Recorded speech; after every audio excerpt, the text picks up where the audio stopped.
कमरे के तापमान पर द्रव अवस्था में मिलने वाली अधातु कौन सी है? तो ब्रोमीन। कमरे के तापमान पर द्रव अवस्था में मिलने वाली अधातु कौन सी है? तो ब्रोमीन। धातु पूछेगा तो पारा, धातु पारा है। लोहे पर जंग लगने पर भार में क्या परिवर्तन होता है? लोहे पर जंग लगने से भार बढ़ जाता है। लोहे पर जंग लगने से भार का बढ़ जाएगा। जंग का फॉर्मूला क्या होता है? जंग का फॉर्मूला होगा Fe2O3 Fe2O3 XH2O। कहने का मतलब ये हुआ कि जंग का फॉर्मूला है Fe2O3 और XH2O का मतलब थोड़ा बहुत जल का मात्रा, नमी रहेगा तब ये जंग लगेगा। लोहे पर जंग लगना रासायनिक परिवर्तन है। लोहे पर जंग लगना कैसा परिवर्तन है? रासायनिक परिवर्तन है। रासायनिक परिवर्तन दो प्रकार का होता है। परिवर्तन दो प्रकार का होता है, वो रासायनिक परिवर्तन, एगो भौतिक परिवर्तन। मिल जाए, जो मिल जाएगा, मिल जाए वो भौतिकी,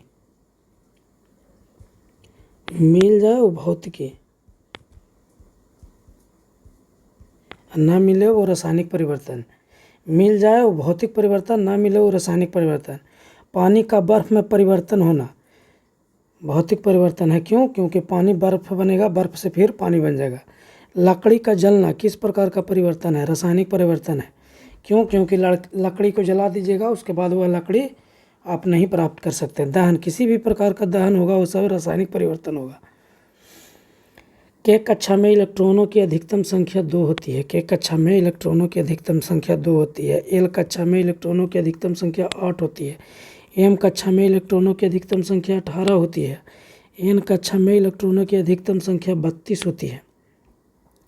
कौन सा विटामिन रक्त का थक्का बनाता है? तो विटामिन के। कौन सा विटामिन रक्त का थक्का बनाता है? तो विटामिन के।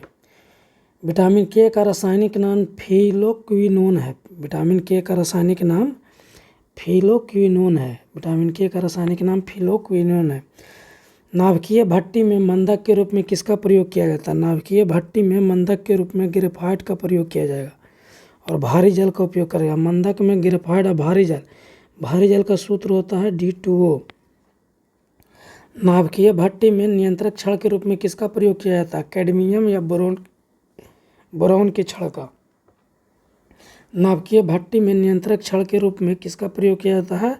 तो कैडमियम और बोरॉन की छड़ का। अधिकतम प्रकाश संश्लेषण किस रंग में होता है? लाल रंग के प्रकाश में सबसे अधिक प्रकाश संश्लेषण होगा। लाल रंग के प्रकाश में सबसे अधिक प्रकाश संश्लेषण होता है। ऑक्सिन और जिबरेलिन क्या है? ऑक्सिन और जिबरेलिन पादप हार्मोन है। पादप हार्मोन है ऑक्सी और जिबरेलिन, पादप हार्मोन है। रक्त किस प्रकार के उत्तक है? रक्त किस प्रकार का उत्तक है? तो रक्त तरल संयोजी उत्तक है। रक्त तरल संयोजी उत्तक है। पेड़ पौधे में जल एवं खनिज लवण का संवहन कौन करता है? जाइलम उत्तक। जल एवं खनिज लवण का संवहन कौन करेगा? जाइलम उत्तक करता है। जल एवं खनिज लवण का संवहन कौन करेगा? जाइलम उत्तक। याद रखिएगा, बहुत VVI प्रश्न है। पेड़ पौधे में भोज्य पदार्थ यानी खाद्य पदार्थ का संवहन कौन करता है? तो फ्लोएम करता है। भोज्य पदार्थ का संवहन कौन करता है? फ्लोएम। पौधे में भोजन का संग्रह किस रूप में होता है? स्टार्च के रूप में। पौधे में भोजन का संग्रह किस रूप में होता है? तो स्टार्च के रूप में। पौधे में भोजन का संग्रह स्टार्च के रूप में होता है। जंतुओं में भोजन का संग्रह किस रूप में होता है? ग्लाइकोजन के रूप में। जंतुओं में भोजन का संग्रह किस रूप में होता है? ग्लाइकोजन के रूप में होता है जंतुओं में भोजन का संग्रह। चुनावी स्याही में किसका प्रयोग करते हैं? चुनावी स्याही में किसका प्रयोग करते हैं? तो चुनावी स्याही में हम लोग सिल्वर नाइट्रेट का प्रयोग करते हैं। चुनावी स्याही में सिल्वर नाइट्रेट का प्रयोग करते हैं। चुनावी स्याही में इसका सूत्र होता है AgNO3। AgNO3 सूत्र होता है।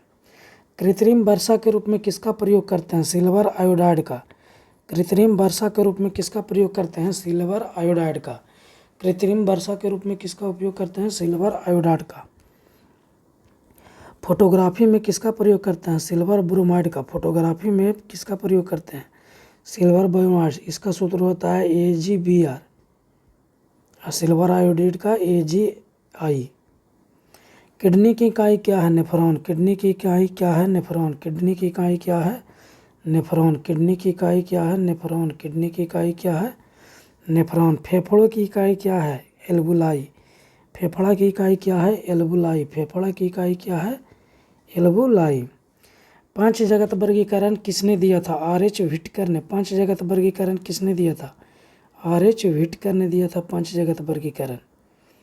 पांच जगत वर्गीकरण आर.एच. व्हिटकर ने दिया था। पांच जगत वर्गीकरण आर.एच. व्हिटकर ने दिया था। जीवाणु और नीलहरित शैवाल। जीवाणु और नीलहरित शैवाल किस जगत में आते हैं? मोनेरा जगत में आते हैं। जीवाणु और नीलहरित शैवाल किस जगत में आते हैं? मोनेरा जगत में आते हैं।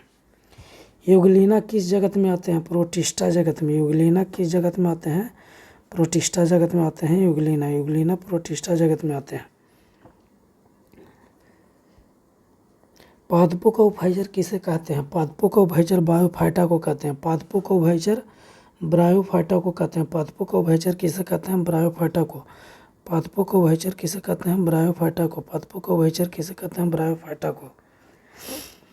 पादपों एवं जंतुओं के बीच। पादपों एवं जंतुओं के बीच। पादपों एवं जंतुओं के बीच। पादपों एवं जंतुओं के बीच योजक कड़ी के रूप में किसे जाना जाता है? पादपों एवं जंतुओं के बीच योजक कड़ी के रूप में किसे जाना जाता है? यूग्लिना को। किसे जाना जाता है? यूग्लिना को।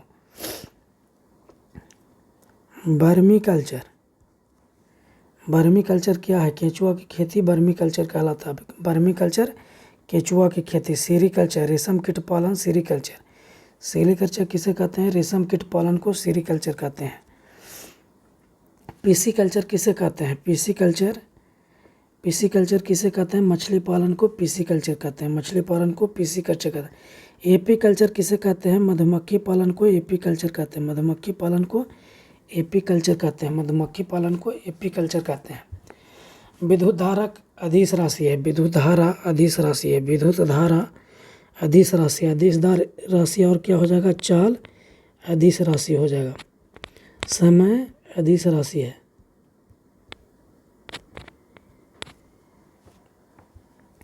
एक न्यूटन बराबर 10 के पावर 5 डायन होता है। एक न्यूटन बराबर 10 के पावर 5 डायन होता है। एक न्यूटन बराबर 10 के पावर 5 डायन होता है। मूत्र में तीक्ष्ण गंध किससे होती है? अमोनिया से। मूत्र में तीक्ष्ण गंध किससे होती है? अमोनिया से होती है मूत्र में तीक्ष्ण गंध।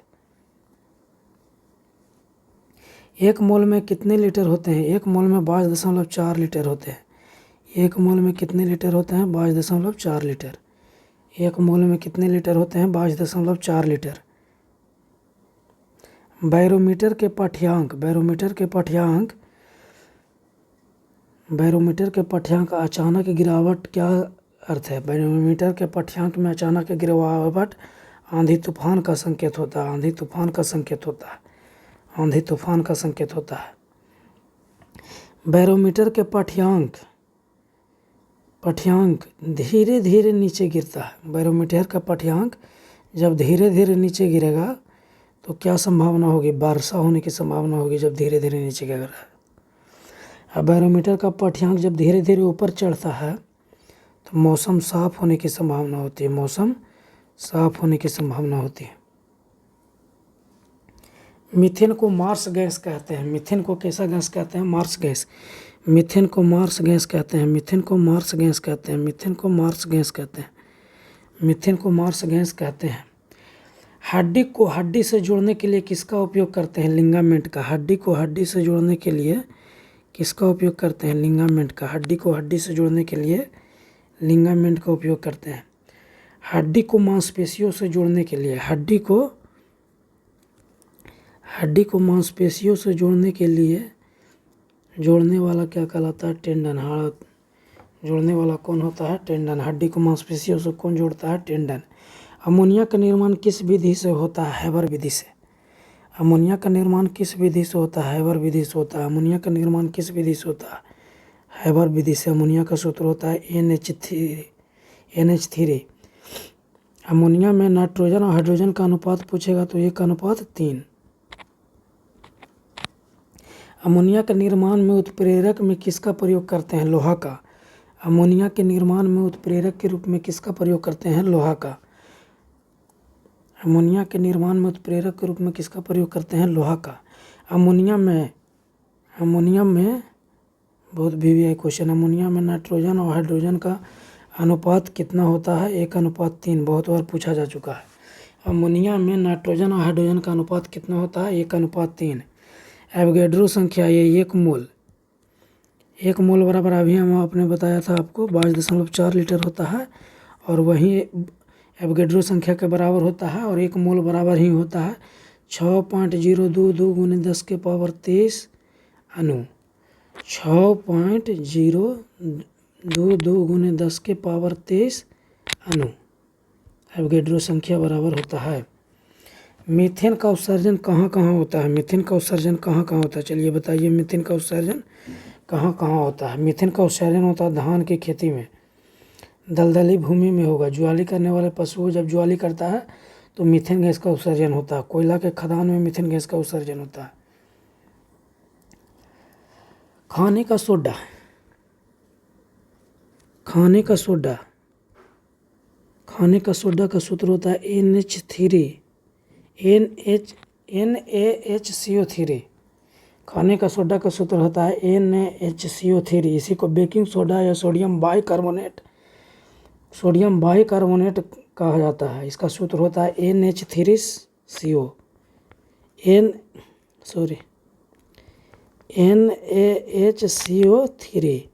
याद रखिएगा, बाई क्या बनाता है? बाई खाना बनाएगी, तो सोडियम बाइकार्बोनेट को खाना बनाने का सोडा कहा जाता है।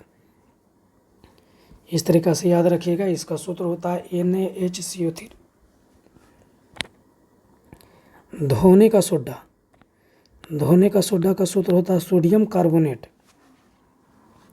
धोने का सोडा का सूत्र होता है सोडियम कार्बोनेट।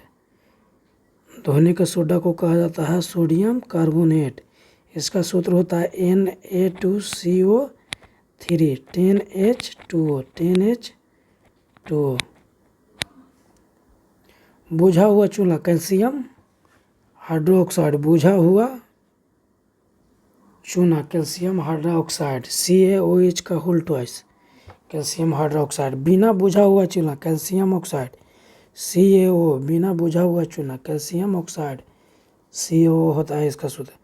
परमाणु की त्रिज्या कितनी होती है? 10⁻−10 मीटर। परमाणु की त्रिज्या कितनी होती है? 10⁻−10 मीटर। परमाणु की त्रिज्या कितनी होती है? 10⁻−10 मीटर होती है परमाणु की त्रिज्या। परमाणु के नाभिक का आकार कितना होता है? परमाणु के नाभिक का आकार होता है 10⁻15 मीटर। परमाणु के नाभिक का आकार होता है।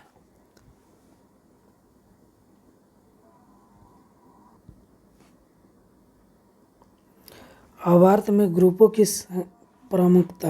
आवर्त में 18वें ग्रुप की प्रमुखता कितनी होती है? 1। 18वें ग्रुप में कौन कौन से होते हैं? अक्रिय गैस। अक्रिय गैस की परमाणुकता 1 होती है, संयोजकता 0 होगी। अक्रिय गैस की परमाणुकता 1 तथा संयोजकता 0 होती है।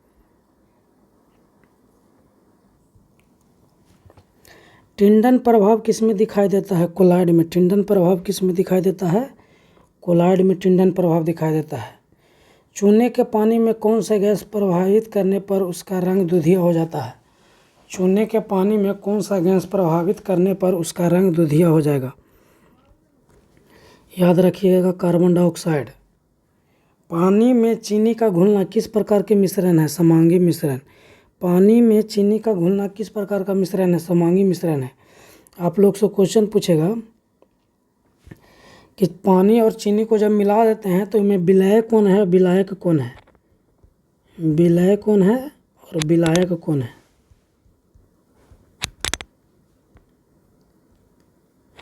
तो जो घुल जाएगा, जैसे चीनी और पानी में चीनी घुल जाता है, तो चीनी घुल जाएगा तो चीनी हो जाएगा विलय,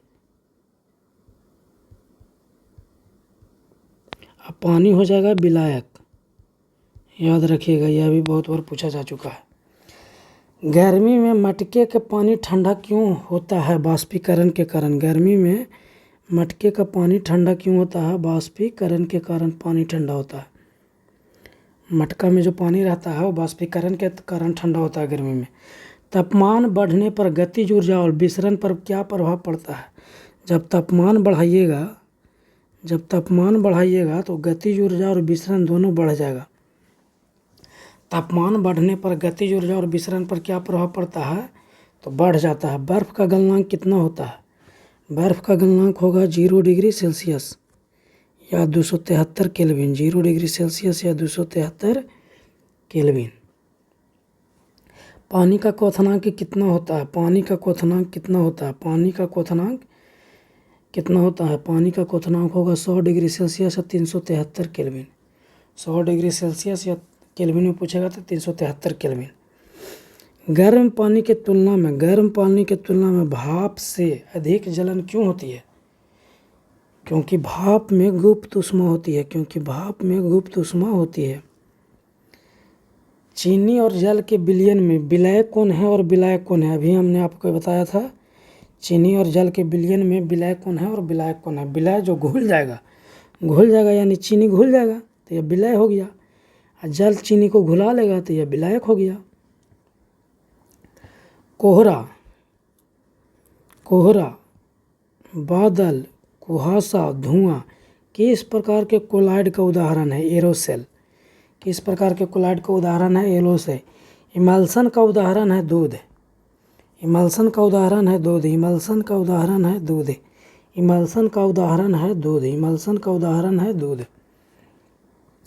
तत्व शब्द प्रयोग करने वाले पहले वैज्ञानिक कौन थे? Robert boil.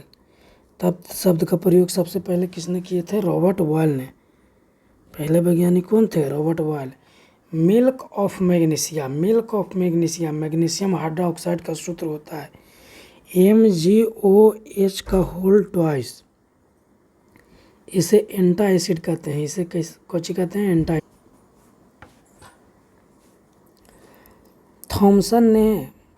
थॉमसन के मॉडल के अनुसार परमाणु किस प्रकार के आवेश का गोला है? धन आवेशित। परमाणु कैसा गोला है? धन आवेशित गोला है। किसके मॉडल से? थॉमसन ने।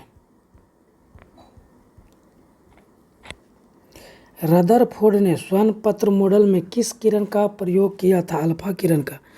रदरफोर्ड ने स्वर्ण मॉडल में किस किरण का प्रयोग किया था? अल्फा किरण का। 2He4 इसी का प्रयोग किया गया था। जीवाश्म की आयु का पता लगाने के लिए किसका प्रयोग करते हैं? कार्बन 14 का।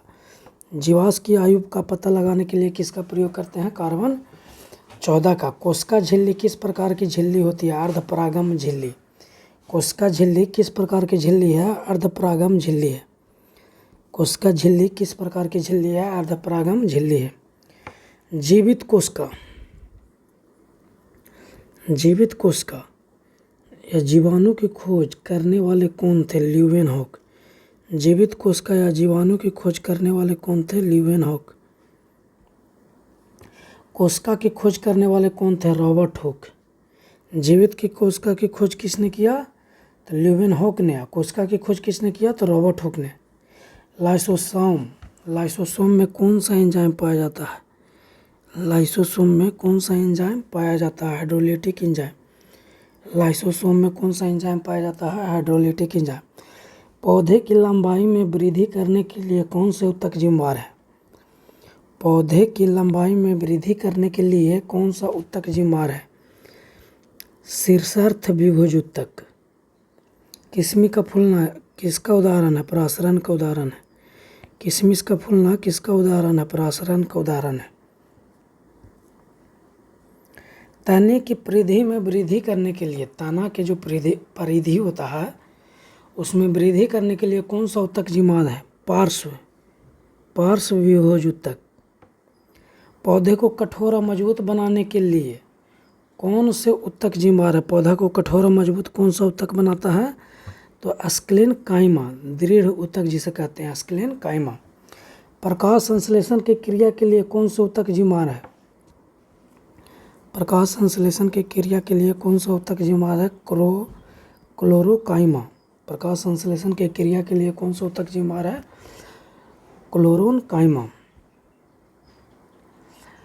पौधे में बाष्पीकरण कहाँ से होता है? पौधे में बाष्पीकरण कहाँ से होता है? स्टोमेटा में। पौधे में बाष्पीकरण कहाँ से होता है? स्टोमेटा में। जंतुओं के शरीर को ढकने या बाहर अच्छा प्रदान करने वाले ऊतक कौन सा है? जंतु को जो शरीर होता है उसको ढकने के लिए या बाहर अच्छा प्रदान करने के लिए कौन सा ऊतक होता है? उपकला ऊतक या एपिथेलियम ऊतक। मानव की सबसे लंबी कोशिका कौन सी है? न्यूरॉन। मानव की सबसे लंबी कोशिका कौन सी है? न्यूरॉन। मानव की सबसे लंबी कोशिका कौन सी है? न्यूरॉन। मानव की सबसे लंबी कोशिका कौन सी है? न्यूरॉन। हाइड्रोजन का परमाणु द्रव्यमान कितना होता है? 1। हाइड्रोजन का परमाणु द्रव्यमान कितना होगा? हाइड्रोजन का परमाणु द्रव्यमान 1। कार्बन का परमाणु द्रव्यमान कितना होगा? 12। कार्बन का परमाणु द्रव्यमान 12। कार्बन के परमाणु द्रव्यमान 12।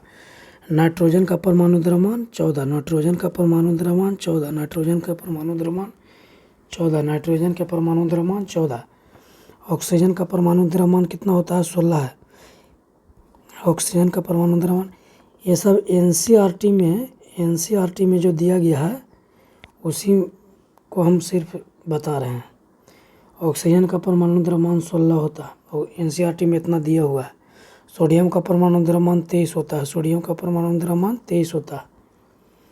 मैग्नीशियम का परमाणु द्रव्यमान 24 होता है। मैग्नीशियम का परमाणु द्रव्यमान 24 होता है। मैग्नीशियम का परमाणु द्रव्यमान 24 होता है। सल्फर का परमाणु द्रव्यमान कितना होता है? सल्फर का परमाणु द्रव्यमान कितना होता है? 32 होता है। सल्फर का परमाणु द्रव्यमान कितना होता है? 32 होता है। क्लोरीन का परमाणु द्रव्यमान कितना होता है? क्लोरीन का परमाणु द्रव्यमान कितना होता है? क्लोरीन का परमाणु द्रव्यमान होता है 35.5। 35.5। कैल्शियम का परमाणु द्रव्यमान कितना होता है? 40। कैल्शियम का परमाणु द्रव्यमान कितना होता है? 40।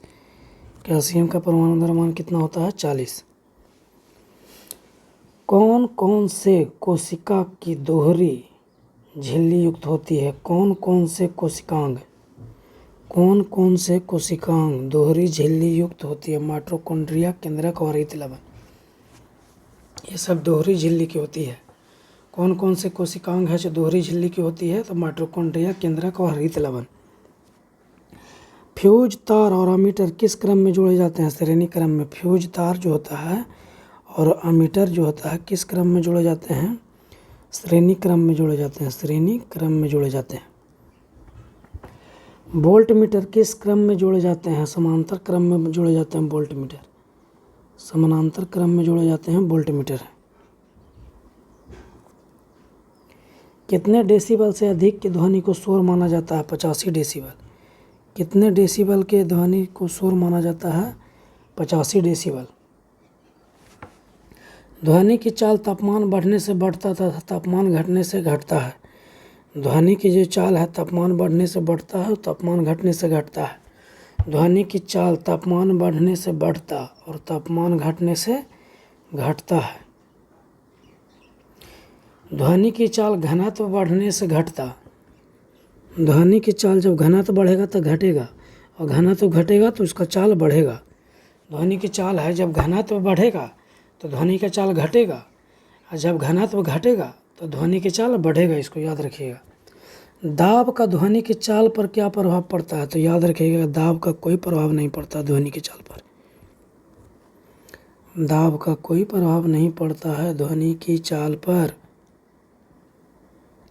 बोल्टीय सेल, लोकलांसी सेल और शुष्क सेल प्राथमिक सेल का उदाहरण है। प्राथमिक सेल का उदाहरण है, आपसे क्वेश्चन पूछेगा निम्नलिखित में से कौन प्राथमिक सेल का उदाहरण है? तो याद रखिएगा बोल्टीय सेल, लोकलांसी सेल और शुष्क सेल प्राथमिक सेल का उदाहरण है। सीसा संचायक सेल द्वितीय सेल का उदाहरण है। सीसा संचायक सेल द्वितीय सेल का उदाहरण है। चुंबकीय बल रेखा, चुंबकीय बल रेखा चुंबक के अंदर दक्षिण ध्रुव से उत्तर ध्रुव की ओर गति करती है। चुंबकीय बल रेखा जो होती है वो चुंबक के अंदर दक्षिणी ध्रुव से उत्तरी ध्रुव की ओर गति करती है तथा चुंबकीय बल रेखा चुंबक के बाहर उत्तरी ध्रुव से दक्षिणी ध्रुव की ओर गति करती है। चुंबकीय बल रेखा चुंबक के बाहर उत्तरी ध्रुव से दक्षिणी ध्रुव की ओर गति करती है। ग्रीन मफलर का संबंध किस प्रदूषण से है? ध्वनि प्रदूषण से। ग्रीन मफलर का संबंध किस प्रदूषण से है? ध्वनि प्रदूषण से। ग्रीन मफलर का संबंध किस प्रदूषण से है? ध्वनि प्रदूषण से।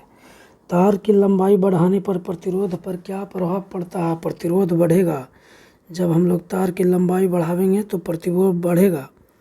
ओम का नियम होता है V बराबर IR। ओम का नियम होता है V बराबर IR। या I बराबर पूछेगा तो V बटा R, या R बराबर पूछेगा तो V बटा I। I बराबर पूछेगा तो V बटा R। फ्लेमिंग के बाएं हाथ के नियम। फ्लेमिंग के बाएं हाथ के नियम में अंगूठा जो है प्रेरित विद्युत वाहक बल की दिशा को बताता है। प्रेरित विद्युत वाहक बल की दिशा को बताता है अंगूठा। मध्यमा जो होता है विद्युत धारा की दिशा को बताता है। तर्जनी जो है चुंबकीय क्षेत्र की दिशा को बताता है। मान लीजिए यह अंगूठा है, यह मध्यमा है, यह तर्जनी है, तो यह प्रेरित अंगूठा जो है, मान लीजिए कि अंगूठा है, मोटा होगा तो अंगूठा प्रेरित विद्युत वाहक बल की दिशा को बताएगा। मध्यमा जो होगा, बीच वाली जो अंगुली होगा, विद्युत धारा की दिशा को बताएगा। और तर्जनी जो होगा चुंबकीय क्षेत्र की दिशा को बताएगा। चुंबकीय फ्लक्स का एसआई मात्रक वेबर होता है। चुंबकीय फ्लक्स का एसआई मात्रक वेबर होता है। चुंबकीय फ्लक्स का एसआई मात्रक वेबर होता है। चुंबकीय फ्लक्स का एसआई मात्रक वेबर। और सीजीएस मात्रक मैक्सवेल होता है। सीजीएस मात्रक मैक्सवेल होता है। चुंबकीय फ्लक्स का एसआई मात्रक वेबर और सीजीएस मात्रक मैक्सवेल होता है। एक वेबर बराबर होगा 10 के पावर 8 मैक्सवेल, और एक गॉस बराबर होगा 10 के पावर -4 टेस्ला। सेविंग दर्पण में और दंत चिकित्सा में किस दर्पण का उपयोग किया जाता है? अवतल दर्पण का उपयोग किया जाता है।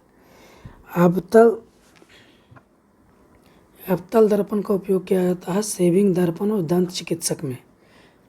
अगला है क्वेश्चन है, अपवर्तन के दौरान जब प्रकाश की किरण सघन माध्यम से विरल माध्यम में प्रवेश करती है तो अभिलंब से दूर हटेगी। अभिलंब से दूर हटेगी। सघन से जब विरल में प्रवेश करेगी तो अभिलंब से दूर हटेगी, और जब विरल माध्यम से सघन माध्यम में प्रवेश करेगी तो अभिलंब की ओर झुकेगी। याद रखिएगा, जब प्रकाश की किरण विरल से सघन में जाएगी तो अभिलंब की ओर झुकेगी, और सघन से विरल में जाएगी तो अभिलंब से दूर हटेगी। हीरा का चमकना, मरीचिका बनना, प्रकाशिक तनु किस सिद्धांत पर कार्य करता है? प्रकाश के पूर्ण आंतरिक परिवर्तन के सिद्धांत पर कार्य करता है। हीरा चमकता है पूर्ण आंतरिक परिवर्तन के कारण। मरीचिका का बनना पूर्ण आंतरिक परिवर्तन के कारण। प्रकाशिक तनु पूर्ण आंतरिक ऑप्टिकल फाइबर जिसे कहते हैं, पूर्ण आंतरिक परिवर्तन के सिद्धांत पर कार्य करता है। सर्वाधिक तरंगदैर्घ्य किस रंग का होता है? लाल रंग का तरंगदैर्घ्य सर्वाधिक होता है। लाल रंग का तरंगदैर्घ्य सर्वाधिक होता है। न्यूनतम तरंगदैर्घ्य किस रंग का होता है? बैगनी रंग का तरंगदैर्घ्य न्यूनतम होता है। बैगनी रंग का तरंगदैर्घ्य न्यूनतम होता है। लाल रंग का विचलन सबसे कम। लाल रंग का विचलन सबसे कम एवं बैगनी रंग का विचलन सबसे अधिक होता है। लाल रंग का विचलन सबसे कम, बैगनी रंग का विचलन सबसे अधिक होता है। निकट दृष्टि दोष में कौन सा लेंस का प्रयोग किया जाता है? निकट दृष्टि दोष में कौन से लेंस का प्रयोग किया? निकट तो अवतल लेंस, दूर तो उत्तल लेंस। याद रखिएगा, साइड मिरर में भी उत्तल दर्पण का उपयोग किया जाता है, और दूर के लिए उत्तल लेंस का उपयोग किया जाता है। दूर दृष्टि दोष के लिए उत्तल लेंस का उपयोग किया जाता है। अवतल लेंस की फोकस दूरी, अवतल लेंस की फोकस दूरी ऋणात्मक होती है, और उत्तल लेंस की फोकस दूरी धनात्मक होती है। लेंस की क्षमता का एसआई मात्रक डायोप्टर है। लेंस की क्षमता का एसआई मात्रक डायोप्टर है। लेंस की क्षमता का एसआई मात्रक डायोप्टर है। लेंस की क्षमता का एसआई मात्रक डायोप्टर है। पारिस्थितिकी तंत्र शब्द किसने दिया था? टेंसले ने। पारिस्थितिकी तंत्र शब्द किसने दिया था? टेंसले ने। और पारिस्थितिकी शब्द किसने दिया था? अर्नेस्ट हैकल ने। याद रखिएगा।